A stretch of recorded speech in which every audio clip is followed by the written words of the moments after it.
Mallow, and welcome back to Throttle Thrasher. It's been a little while. Well, I've uploaded some shorts, but nothing proper in a little while, which is silly because I've had about 15 bikes since I last uploaded a proper video. But yeah, long and the short of it, this is the new bike, Beta RR125LC, so the 4-stroke, hence no expansion chamber, not the 2-stroke. Basically just going to do a little review on it today, talk about what I like, and then I'm going to do another video to follow up from this with the things I don't like about the bike. Start off with a little walk around. Obviously it's a beautiful looking bike, that's the reason I got it. Obviously it is only a 125 and it is a 4-stroke, but I've had 200s, or not, yeah, 200s, 300s, 125s, I've had a bit of everything now, so I've seen these and really wanted to give it a go. So yeah, thought I'd get one. So I basically, for some reason, there's not a lot of these in the UK. I do not know why. I don't know, there's not a lot of Betas in general in the UK, but definitely not these ones. I've currently got this for sale. It's the only one for sale in the UK, and it was the only one for sale in the UK when I bought it, hence why I overpaid for it, unfortunately. So I basically paid 3,200 for this, but unfortunately I got scammed a little bit because it was like 11:30 at night. I didn't look over the vehicle properly because I was in a rush to get back. I needed a bike. So yeah, I didn't realise it needed new tyres, new chain sprockets, new rear pad, the brake light stopped working, the key was bent, so I had to put all new ignition on it and da-da-da. But sorted all that, and it is a lovely bike now. So this is a 2022 version, so it's using the Yamaha Minarelli 5 engine. So I thought it was just the same as the old Yamaha engine, but the difference on these is the water pump is set up slightly differently, and also the way the head's in 3 pieces, so you got one like there, there and there, whereas the older Minarelli engines are like sort of 2 pieces rather than 3. Because the main reason I actually bought this bike being a 125 is I thought I need to be good and be legal. I thought the plan was to get it and buy a 180 kit straight away, and yeah, obviously turn it into a 180, get it all tuned up and everything, found an ECU for it and everything. But unfortunately they don't do any bore kits for the new Minarelli engine yet, for the Euro 5 one. So you haven't got a lot of options. You can get a race ECU for it, but they are about 450 quid. And you're probably only going to get about 2 horsepower from that, so it's whether it's worth it. But yeah, it's 6-speed gearbox. I don't know why, it's pretty pointless. Could have got away with 5-speed because you're just changing gear more. But I guess the 6-speed is handy in some other ways, so sort of for like wheelies. I can put this straight in 2nd gear at 5 miles an hour and bring the front end up. Obviously it doesn't just come up from the power, it's not power wheelies, it's actual slow control wheelies. But yeah, yeah, sorry, I'm just trying to think what to say about it. It's such a good bike. It's not really not a lot to say about it other than just how nice it is. Obviously got really nice bright LED headlights, which are decent. I'll talk about that in the video, things that I don't like, because I don't particularly like the pattern on the high and the low beam. So your low beam's the big light and your high beam's the little light, and the little light just points really far ahead of you. So it's actually better to hold on the pass light and then you get both lights. So I'm gonna mess around with the wiring at some point and switch them over, so that both the lights come on for high beam rather than just the one, because then it lights up the area in front of you. Like the other day I came out here at 11 o'clock at night, 11:30, and I was ripping some lanes and I was having to try and hold the pass light on the whole time because it was just, I couldn't see anything in front of me. I could only see far ahead with the high beam on.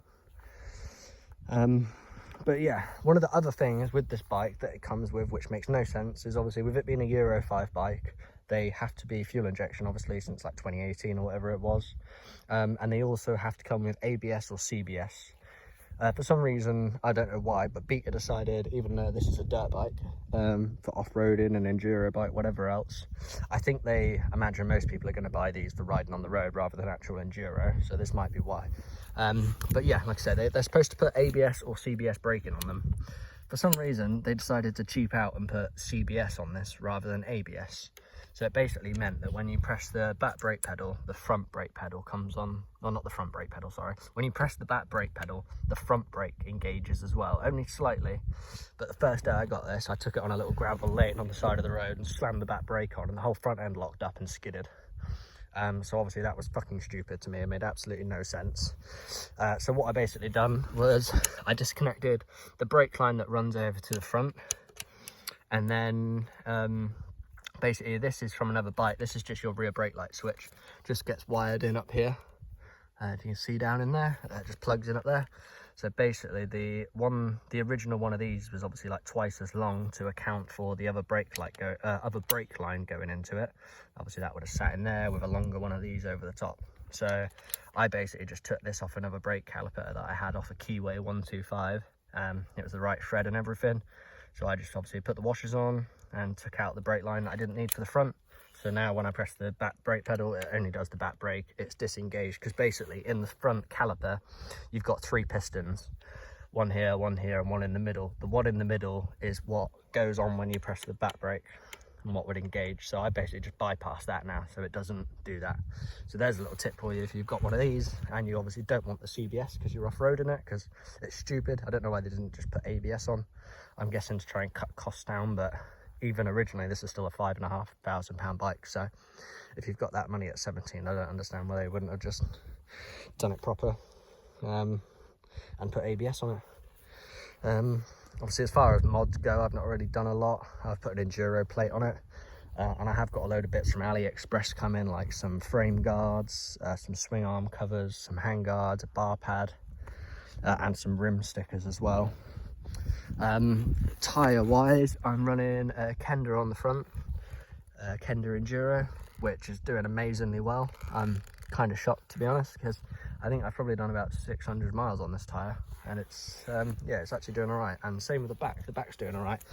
It's a Metis on the back, and I have actually gone a size bigger on the back. So the original was a 120 90 18, I think it was, and I've gone up to a 120 100 18, so it's got a bit more chunk on the back, which just gives the bike a whole different look and just makes it look more beefy and like a bigger bike.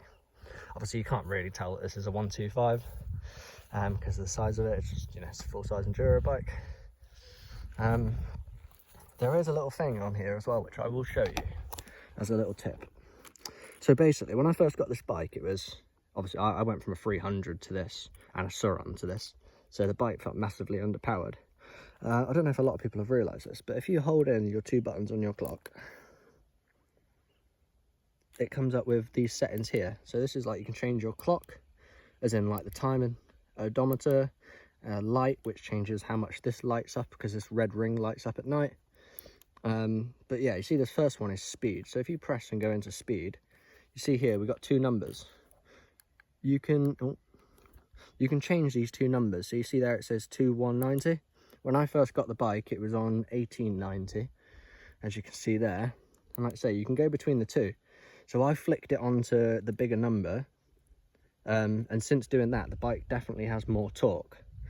I don't know what it controls, what it does. I just know it definitely did something, because the first time I rode it after and I went up the road, I could feel the difference in power 100%. It's not like it's massively more torquey off the line, but it's more punchy when you're going along.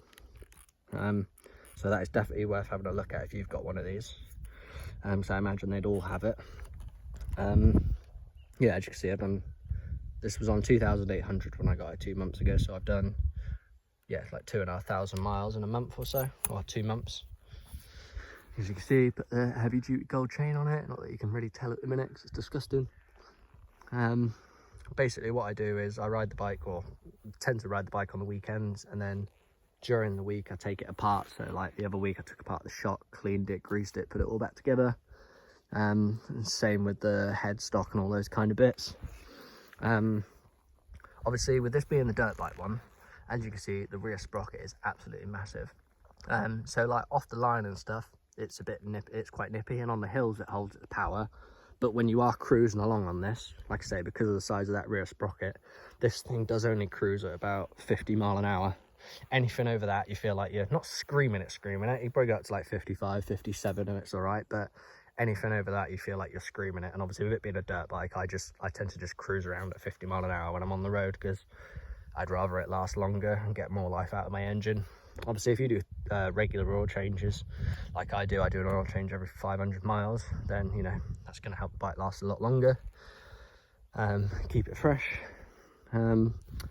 So yeah, like I say, you could probably mess around with the sprockets, but when I looked to get in sprockets for this bike, I could only find the original sizes. So either Supermoto, or I'm sorry, either Enduro sizes, which these are, or Supermoto sizes. So it's like, it's one or the other. You either got massive or too small. So I have seen a couple of other posts with people that have put aftermarket sprockets on, but that's not something that I messed around with. So yeah, as far as suspension and everything goes, the suspension is beautiful on this bike.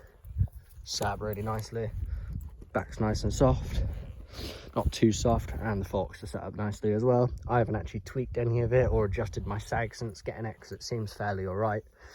Obviously you should have a play with that really and set it up for your weight, but like I said, I'm not planning on keeping this forever, so don't want to mess with it too much.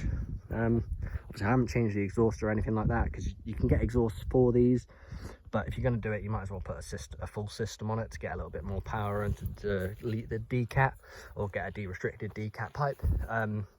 But the trouble is, you're looking at about, I don't know, I think it's like 400 or 500 quid for an exhaust for one of these, so I've just not bothered yet. It makes enough noise. That means I can wheelie it and be a bit more stealth. Not everyone knows what I'm doing when I drop the clutch. One of the other things on this bike, which was bloody annoying when I got it, is you've got to have the clutch in to start the bike. There's a little switch in here. So what I've actually done is I have taken the two connectors off of the switch, and I've plugged them in together and then shoved them back down there to bypass it. So rather than having to, because every now and then I'd be trying to start the bike and I'd have to give the clutch a few, like, you know, a couple of pulls in and out to get it to engage the switch, which was obviously worrying me because I don't want it to go when I was out. So I basically just jumped the switch. I spoke to Beta yesterday. They confirmed that it's safe and all right to do.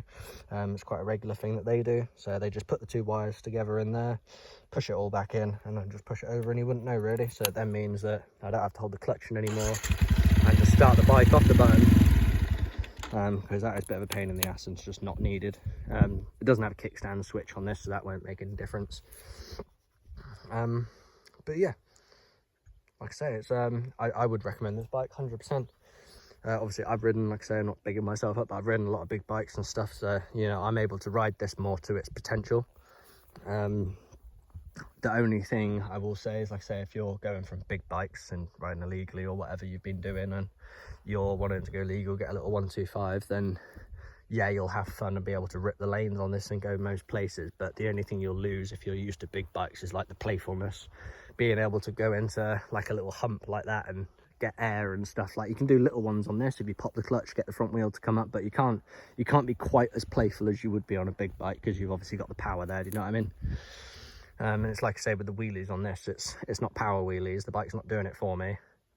You've got to do it yourself. Do you know what I mean? Like, I'm popping it up in second gear, and it's all just slow controlled wheelies. I tend to get this up, get right up to the balance point, drop the revs right down, and I can literally just cruise at about 15, 16 mile an hour on this, wheeling up the hill at a constant rate, and then I can weave in and out of cars and shit. I mean, on private land, I can weave in and out of cars and shit. I could almost caught a case then. But yeah, I'd recommend this bike to anyone. It's, yeah, beautiful, easy to work on, easy to get parts for. To be fair, one thing I will say is, if like you're in the UK, so like for myself, obviously I call up Beta UK to get most of the parts. Some of the parts are a rip-off. So like, I called them up yesterday for a front brake light switch, because it's getting a little bit dodgy. Sometimes it works, sometimes it doesn't.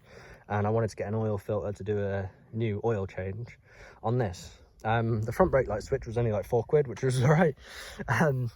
But the oil filter, even though it's the same as the Yamaha's, obviously, so I think it's a HF04, or I can't remember. It's a HF something. But basically, if you buy this oil filter online, on eBay or whatever else, it's usually like 4 or 5 quid. If you go to Beta, it's £21 just for the fucking filter that's this big. And that's basically because matey told me that it's just because Beta buy their bits off of Yamaha, and then they've got to sell them for a premium to make money on them. But obviously 15 quid seems like a big markup for profit on an oil filter. So I don't quite understand how they get away with that. So like, I just cancelled that and just ordered the brake light switch. There's no point me paying £15 more than I need to for a bloody oil filter, paper oil filter. Might as well just get it off eBay. And then a few of the other things are like weirdly priced. So like the other day, some of these LEDs stopped working on the rear brake light, so I replaced the brake light, and just this little LED light was 45 quid just for that, for 2 screws and to plug in. It was a pain in the ass. Obviously this bike is like fully road legal and has an anytime MOT. It does come with the indicators and stuff. I've just took them off so that I didn't break them. And it comes with mirrors and all that shit, but obviously you don't really need that. Another little thing that's quite funny on these is don't make the mistake that I did. So under here, obviously you've got your fuel cap. That is obviously what your fuel cap clips into. I've had it before where I've pulled up to a petrol station in a bit of a rush, and I've put the fuel nozzle in there and squirted fuel, and it's pissed out all over the engine. I thought my fuel line burst off, but it was the fact that I actually hadn't opened the fuel cap. I just poured fuel straight down into that hole. So don't do that. Don't do what I did. Obviously these do come with steering lock and stuff as well. The steering lock is a bit shit, I'm not gonna lie. Still got quite a bit of play on it. That is steering lock, and that's all the play with the steering lock on it still. So if you're going to park it outside your house or something, get a proper chain and also get a disc lock alarm. They're like 33 quid, do you know what I mean? And it makes a right racket, so if someone is trying to steal it, at least you get a warning. Insurance isn't too bad. Obviously I'm like 24, I've been riding a long time, so I pay like £300 a year to insure this. Not too bad at all. The tax is obviously £27 a year, so it's cheap to run. Fuel tank, so you haven't got a proper fuel gauge on it. Yeah, you haven't got a proper fuel gauge. It basically just gives you get a warning light come up, that orange one there. That basically comes up when you've got like, I don't know, I think it's 7 miles worth of fuel, just as like a you're getting low kind of thing. Obviously it's a bit of a pain in the ass, because if you look in the tank, you can literally see the top of this plate on the other side, so it's really hard to see how much fuel you've got in there. Yeah, for a 5.5 grand bike, I don't know why they didn't just put a proper fuel gauge on it, to be honest. But it is what it is, isn't it? Other than that, seems, yeah, I haven't really got, you know, I'll do another video, like I say, and I'll talk about the bad things, but there's only 3 or 4, and they're not bad things, they're just little things that are more annoying than anything. But if you're looking into getting one of these, I definitely recommend it. Obviously, if you're in the UK, you've not got a lot of choice, because like I say, there's none of these available for some reason. There was one available the other day. There was this one when I bought it, but when I listed this one up for sale the other day, it was the only one for sale in the country again. So yeah, if you are wanting one, don't hesitate, just go and get it. But you know, they do, well, I say they hold their value, but it's a difficult one. Like I said, I overpaid on mine, so I'm 3,800 into mine now, and I'm probably going to get 3 grand for it. So I've lost about 800 quid in 2 months, which isn't ideal, but I've had fun on it, and I've done a couple of 1,000 miles, so I can't knock it completely. And unfortunately, the bike market has just died at the minute, so it's part of it. But yeah, like I said, and just so you know, it looks like it says Sherco sometimes when you look at that. It doesn't, all right? It says Enduro. Because I thought it when I first got it. I was like, why have I got a beater that says Sherco up the side of it? And then I twigged. That's not what it says. It says Enduro. But yeah, thank you for watching anyway. If you've got any questions or anything like that, obviously just drop us a comment and I'll try and get back to you. Any tips or anything like that, or anything that anyone wants to see on this bike before it goes, if you want me to show you how to adjust the chain or something like that, I have to do an oil change. So to be fair, I might do that. I might do an oil change video on this, because that'll be the same for the YAMs then as well. So yeah, stay tuned for that, and like I say, stay tuned for the video coming on the things that I don't like. But yeah, thank you very much for watching. Throttle Thresher out.